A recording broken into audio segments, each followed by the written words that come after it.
네, 안녕하세요. 멜론 마스크입니다. 네, 오늘은 스푸트니크의 연인 무라카미 하루키 장편 소설이죠. 정말 이 소설은 그냥 맛있습니다. 연이어서 하루키의 소설들을 계속 읽고 있는데 헤븐 카프카를 첫 번째로 두 권짜리 읽었고, 두 번째로 스푸트니크의 연인 이 책을 읽었고, 세 번째로 지금은 상시의 시대, 원제는 노르웨이의 숲이죠. 그 책을 읽고 있는데 아직까지는 그래도 스푸트니크의 연인만큼 맛있진 않아요. 무슨 말이냐? 1편에서 제가 말씀드렸지만 1편 안 보신 분들 1편 보시고 오시면 좋을 것 같고요. 이 소설은 문장이 되게 비유법으로 가득 차 있어요. 그래서 문장만으로도 되게 맛있는 소설이에요. 그래서 정말 맛있는 소설. 스토리를 제가 말씀드린다고 하더라도 읽는데 전혀 지장이 없을 정도로 되게 뭐라고 할까, 소설 자체가 문장을 뭘까, 눈으로 맛본다 그러죠. 우리가 먹방 보는 사람들의 심리 저는 정말 이해 못하는데 이 소설로 간접적으로 알 수 있을 것 같기도 해요. 그만큼 엄청난 소설입니다. 한번 강력하게 추천드리니까 제 리뷰 안 들어도 상관없습니다. 여기서 접고 읽으시는 것을 정말 추천하게 드립니다. 왜냐하면 제 리뷰에는 스토리가 포함되어 있기 때문이죠. 네, 1편에 이어서 바로 이어서 하기 때문에 아까도 말씀드렸지만 1편 안 들으신 분들 1편 듣고 오시면 감사하겠습니다. 바로 시작하도록 하겠습니다. 그 인연을 계기로 뮤는 스미레에게 일자리를 제안합니다. 스미레는 자신은 일반적인 직장 생활을 해본 적이 없어서 대래 폐가 될 것 같아서 거절하지만 누구나 할 수 있는 단순한 일이기 때문에 뮤는 스미레를 설득을 합니다. 그래서 스미레는 이미 뮤에게 엄청 빠져 있었기 때문에 더 이상 거절하지 않고 그 둘은 같이 일하게 됩니다. 주인공인 남자죠. 나는 직장 생활을 시작한 스미레를 보고 깜짝 놀랍니다. 왜냐면 스미레는 그전에 화장도 하나도 하지 않고, 그런데 애초에 그런 걸 추구한 성격 자체가 아니었어요. 그런데 직장 생활을 하기 위해서 어쩔 수 없이 정장을 입고 메이크업, 화장을 하게 된 거예요. 그래서 물론 이제 그 화장의 베이스에는 뮤에게 잘 보이기 위한 마음도 한몫했을 겁니다. 그래서 이제 주인공 나는 스미레의 달라진 모습에 아름답다라는 감정을 또 한 번 느끼게 돼요. 그리고 이제 하루는 직장과 가까운 거리로 이사하는 스미레를 도와주게 되죠. 나가. 이사가 끝나고 하얀 티셔츠를 입고 있는 스미레와 나는 나란히 앉습니다. 스미레의 하얀 티셔츠 안으로 스미레의 조그맣고 동그란 가슴이 상상되고 나는 발기가 됩니다. 나의 상상은 걷잡을 수 없게 되고 지금 당장이라도 눈앞에 있는 스미레를 덮치고 싶지만 그건 안 될 일이라는 것을 나는 알고 있습니다. 왜냐면은 나는 스미레가 나 자신을 한순간도 단 1초 0.0001초도 이성으로 상상하지 않고, 그래서 손톱만큼의 속력도 없다는 것을 아주 잘 알고 있기 때문이죠. 뭐 어쨌든 그날 그렇게 헤어지는 거죠. 결국에는 그 흥분감을 참아내고, 어찌됐든 갑자기 이제 스미레가 급하게 잡힌 유럽 일정으로 해서 스미레하고 뮤가 유럽으로 가게 돼요. 그래서 떠나게 되고, 먼 곳에서 스미레는 나에게 편지를 쓰게 돼요. 이사를 도와주는 날 그날 약속을 했었거든요. 가까운 토요일에 저녁을 대접하겠다, 도와줘서 고맙다 라고 한 게 이제 그 약속을 당분간 바로 지키지 못한 것에 대한 미안하다는 말과 함께 이제 그 말이 편지에 담겨 있는 거죠. 그래서 스미레는 업무차 뮤와 유럽에 갔지만 업무 외의 시간에는 그 유럽의 환상적인 경치들을 즐기면서 뮤와 엄청나게 즐거운 시간들을 보내고 있고, 그거를 원래 또 소설가로 데뷔하려고 습작기를 거치고 있는 친구였기 때문에 편지를 쓰는데 엄청나게 잘 묘사를 하죠. 마치 그 주인공 나가 이렇게 쓸 정도였어요. 스미레가 묘사한 그 음식을 당장이라도 맛보고 싶을 정도로 잘 썼다. 어떻게 쓰길래 그렇게 먹고 싶을까요? 궁금한데 거기에 대해서 문제가 나오지 않았었어요. 이제 근데 그렇게 지내다가 어느 새벽날 나의 집 전화벨이 갑자기 울려요. 그래서 엄청 잠이 들어있던 새벽이기 때문에 잠결에 전화를 받게 되는데, 처음엔 낯선 남자의 목소리가 들리고, 그리고 영어가 들리죠. 그리고 곧이어 한 여자의 목소리가 들리고, 그녀의 정체는 당연히 뮤였습니다. 스미레가 아니고. 지금 당장 그리스로 와달라고 요청을 합니다. 뮤가. 스미레가 사라졌다. 말 그대로 흔적도 없이 사라졌다. 그리고 나의 도움이 절실히 필요하다. 나는 곧장 그리스로 날아갑니다. 그리고 뮤를 만나 그간의 이야기를 듣습니다. 편지가 끊긴 이후의 이야기를 뮤가 들려줍니다. 그리스의 아주 외딴 별장에 오게 된 계기는 유럽 여행 중 만나서 친해진 영국 사람들이 자신들의 별장이 비어 있으니까 가서 사용하라고 했다는 거예요. 참 외국 남자들은 참 친절하죠.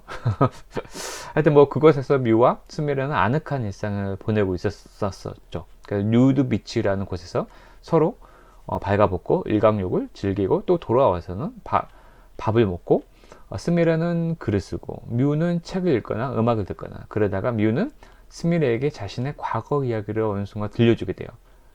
안 들려주겠다라고 버티다가 단둘이 있는 그런 또 타지라는 또 오롯한 그 분위기 내에서 뮤는 단 한 번도 다른 사람한테 말한 적이 없는 자신의 과거 이야기를 스미레에게 하게 됩니다. 근데 그 이야기를 들려준 새벽에 뮤는 이상한 소리에 잠을 깨게 되죠. 처음에는 어떤 도둑인가 싶어가지고 엄청 무서워하다가 자세히 보니까 스미레였어요. 스미레는 영혼이 아주 나간 듯한 영혼 없는 눈빛 있죠. 눈빛으로 식은땀을 흘리면서 마룻바닥에 앉아있어요. 그래서 뮤는 스미르의 젖은 옷을 벗기고 새 옷으로 갈아입힙니다. 그때 스미르가 갑자기 뮤의 혀를 그리고 가슴을 온몸을 탐하기 시작해요. 뮤는 거절하지 않습니다. 인간적으로 스미르를 무척이나 좋아했기에 이 정도의 행위는 감당할 수 있을 것 같았기 때문이죠. 그런데 그런 이성, 두뇌의 반응과는 달리 뮤의 온몸은 스미르의 탐닉에도 전혀 반영하지 않고 돌덩이처럼 정말 딱딱하게 됩니다. 근데 다음날 그렇게 스미르를 보내고 다음날 아침에 눈을 떠보니 스미르가 보이지 않는 거죠. 말 그대로 사라져 버렸던 겁니다. 같이 갔던 해변가와 그 뮤르비치 그리고 인근을 다 뒤져봤고 같이 갔던 식당들을 가봤지만 스미르의 흔적은 찾아볼 수가 없었습니다. 정말 흔적도 없이 사라져 버렸죠. 그리고 이틀이 지나 주인공인 나에게 연락을 한 거죠. 스미르에게 나에 대한 이야기를 많이 들었고 어쩐지 나라면 스미르를 찾을 수 있을 것 같다는 생각이 들었다고. 나는 뮤의 이야기를 듣고 스미르를 찾으려고 했지만 역시나 아무것도 찾을 수가 없어요. 그러다가 스미르가 이곳 별장에서 저녁 시간에 글을 썼다는 것을 떠올리게 되죠. 그래서 그 글을 찾으려고 스미르의 노트북을 뒤지게 돼요. 근데 겨우 그래서 무제 1, 무제 2 두 가지의 글을 발견하게 되죠. 첫 번째 무제 1의 문서에는 스미르의 과거가 담겨 있어요. 스미르는 어릴 적 어머니를 잃었고 꿈속에서만 어머니를 만날 수 있었어요. 근데 두 번째 글은 뮤의 과거가 담겨 있어요. 뮤가 스미르에게 했다던 그 과거 이야기. 나에게는 구체적으로 밝히지 않은 뮤의 과거. 뮤는 백발이에요. 정말 우리 옛날에 엄청 어렸을 때 봤었던 임청아의 백발마녀전에 나왔던 그 백발. 그래서 검정색으로 염색을 하고 다니다가 자유로운 이곳 그리스 별장에 오고 나서는 염색을 하지 않게 됐죠. 어떤 직장 생활을 하지 않고 그냥 휴가철이기 때문에. 그리고 스미레가 오래 뮤가 같이 지내다 보니까 스미레 숨기기도 좀 어려웠고 스미레라면 말해도 뭐 백발인 게 들켜도 되겠다라고 생각을 했던 거죠. 그래서 뮤가 백발이 된 숨은 과거까지 말하게 된 거죠. 그래서 나는 이제 그 글을 통해서 간접적으로 뮤의 과거를 알게 되는 거죠. 20살이 갓 넘은 게 옛날에 젊었을 때 뮤죠. 뮤는 유럽에서 생활을 하고 있었어요. 그래서 유럽의 작은 마을에서 행복한 시간들을 계속 보내고 있었죠. 그러다 어느 날 뮤는 영국에서 온 50대가량의 남자와 술집에서 만나게 되죠. 처음에는 가볍게 말을 걸었지만 뮤는 본능적으로 알아차리는 거죠. 이 남자가 동양인인 자신의 육체를 탐하고 있다는 사실을. 그래서 언제부턴가 편하게 잠을 자지 못합니다. 이 남자가 항상 자신을 감시하고 있다는 느낌이 들죠. 그러다 어느 날 뮤는 놀이공원에 갑니다. 놀이기구를 타고 이게 뭐라고 그러죠? 돌아가는 거죠. 회전 열차를 그러나 동글동글 돌아가는 천천히. 그래서 맨 위에 꼭대기에서 뭐 이렇게 아래를 내려다볼 수 있는 그 기계 있죠. 놀이기구. 그게 높이 올라가자 자신이 살고 있는 집이 거기서 보이게 되죠. 그래서 뮤는 미리 챙겨간 쌍안경으로 자신의 방을 딱 봐요. 그런데 그곳에는 그 50대 가량의 그 남자가 서 있습니다. 게다가 자신의 방 안에서 발가벗은 채로. 그 남자가 거기서 무엇을 하고 있을까 믿기지 않아서 다시 한번 확인해봐도 그 남자는 확실했고 다시 쌍안경을 이리저리 돌리며 자신의 방 안을 두루두루 살핍니다. 그런데 침대 위에는 발가벗은 자신이 누워 있습니다. 마치 그 남자의 탐닉을 기다리고 있듯이 곧 둘은 하나가 됩니다. 또 다른 뮤. 그러니까 망하는 경우로 그걸 지켜보는 놀이기구에 타 있는 뮤와 그 방 안에 있는 또 다른 뮤는 그 남자의 그 삽입을 황홀하게 즐기고 있습니다. 충격을 받은 뮤는 그 자리에서 혼절을 하게 되죠. 다음날 뮤가 깨어납니다. 깨어난 자신을 보는 사람들의 시선이 이상하죠. 웅성웅성 왜 놀이기구에 자고 있었냐 이렇게 따지고 하는데 그렇게 질문하면서도 이상한 표정으로 자기를 바라보고 있어서 화장실에 가서 거울을 본 뮤는 그 짓의 이유를 알게 되죠. 자신의 머리색이 밤사이에 새하얗게 변한 거죠. 뮤는 또 그 모습에 혼절하게 됩니다. 그 다음부터 깨어난 뮤는 속력을 전혀 느끼지 못합니다. 그건 마치 반대편에 살고 있는 그 남자의 성기를 온몸으로 받아들이는 또 다른 뮤가 머리색과 속력을 모두 가져가 버린 기분인 거죠. 무제 2를 읽고 나서 주인공 나는 노트북을 덮습니다. 그리고 잠에 듭니다. 근데 새벽에 북소리에 잠이 깨요. 밖으로 나와보니 산 정상에서 북소리가 울리고 있어요. 나는 산을 올라갑니다. 정상에 이르렀지만 아무것도 없습니다. 어쩐지 이곳에는 스미레가 있을 것 같았지만 스미레를 만나지는 못하고 다시 돌아와서 잠이 듭니다. 결국 스미레는 끝내 그 섬에서 찾지 못합니다. 나는 다시 일본으로 돌아오게 돼요. 근데 그 섬에서 이제 뮤와 작별을 하는 순간 주인공 나는 뮤와는 다시 보지 못할 것이라는 것을 직감하게 되죠. 어쩐지 영원히 보지 못할 것 같다. 근데 일본에 돌아와서 역시 나는 일상의 삶을 살기 시작합니다. 몇 개월이 흐르고 나서 택시를 탄 나는 옆 차선에 차를 운전하고 앉아있는 뮤를 보게 돼요. 뮤는 염색도 하지 않고 당당하게 백발머리를 한 채로 차에 앉아있어요. 운전대 앞에.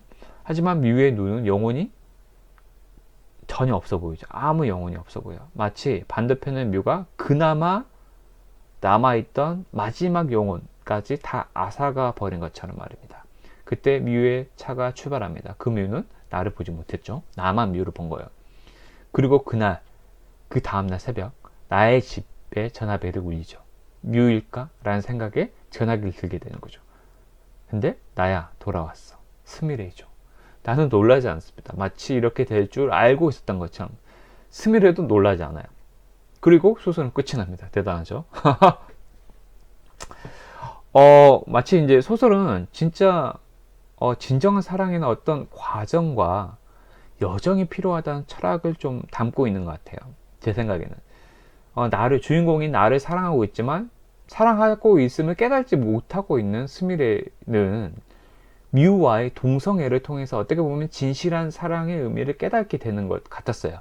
그걸 하루께 얘기하고 있던 것 같았고, 제가 느끼기에는 사랑이란 딱딱하게 굳어지는 페니스와 같은 속력이 아니라 새벽에도 마음 편하게 상대에게 전화해서 내 속마음을 하나도 꾸밈 없이 진솔하게 이야기할 수 있는 상대라는 것을 말이에요.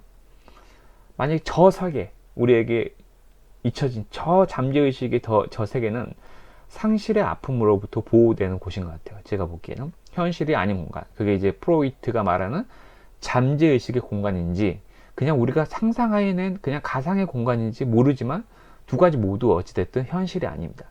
그곳에는 더 이상의 상처도 더 이상의 아픔도 없습니다. 그래서 현실에서 상처가 많은 사람들에게는 그곳은 너무나 매력적인 곳이에요. 그곳에 스미레가 다녀온 거죠. 자신이 원하는 만큼 그 뮤의 이야기를 듣고 뮤를 탐했는데 뮤는 딱딱한 게 자기의 성욕 받아주지 않죠. 근데 그 반대편에는 누가 있죠? 네, 또 다른 뮤가 있죠. 자기 원하는 만큼 자기 온갖 성욕을 다 내뿜고 서로 느끼고 탐닉할 수 있고, 또 어렸을 때 여의였던 어머니를 만날 수 있는 공간, 그리고 아름다운 목소리도 마음껏 만끽할 수 있는 공간, 그곳에 더 이상 안주하지 않고 현실의 사랑을 마주하기로 결심했기에 스미레는 다시 깜짝같이 나에게 돌아올 수 있었던 거예요. 헤벤 카프카에서도 솔직히 좀 느낀 점이지만 하루키는 어쩐지 성장소설을 기본적으로 좋아하는 것 같아요. 환상적인 공간을 안주하는 곳, 우리가 이제 현실에는 되게 상처가 많고 슬픔이 많고 그러잖아요. 그래서 현실로부터 되게 도망치고 싶은데 그런 환상적인 공간, 가상의 공간을 안주하는 공간으로 설정하고 그것에 빠져버리고 마는 존재가 있는가 하면 그곳에서 벗어나서 현실과 마주한 존재의 설정을 해놓고 돌아오도록 유도를 하죠. 헤베나 카프카도 그렇게 결론이 나죠. 하루키의 다른 소설들도 솔직히 너무 기대가 돼요. 그래서 서두에도 밝혔지만 특히 이 소설은 정말 맛있는 소설이에요. 그래서 결말을 제가 제 리뷰를 통해서 이미 이렇게 말씀드렸지만 역시나 여러분이 그냥 읽으시면 진짜 아삭아삭 새로운 맛이 날 겁니다. 제가 확신하는데 저와는 제 해석이잖아요. 아주 다른 결론. 뭐야? 멜로 마스크는 이런 결론 내렸어? 라고 하실 건데 나는 그렇게 전혀 다른 건데? 라고 느끼실 거예요. 그게 하루키 소설의 진짜 마력인 것 같아요. 그래서 당신만의 결론 내릴 수 있는 소설일 것입니다. 그래서 그게 하루키가 독자에게 주는 최고의 선물이 아닌가 싶습니다. 최고의 선물이자 최고의 소설이었습니다. 네, 이상이었습니다. 그럼 항상 여기까지 들으신 여러분 감사하고 항상 행복하시기 바랍니다. 감사합니다.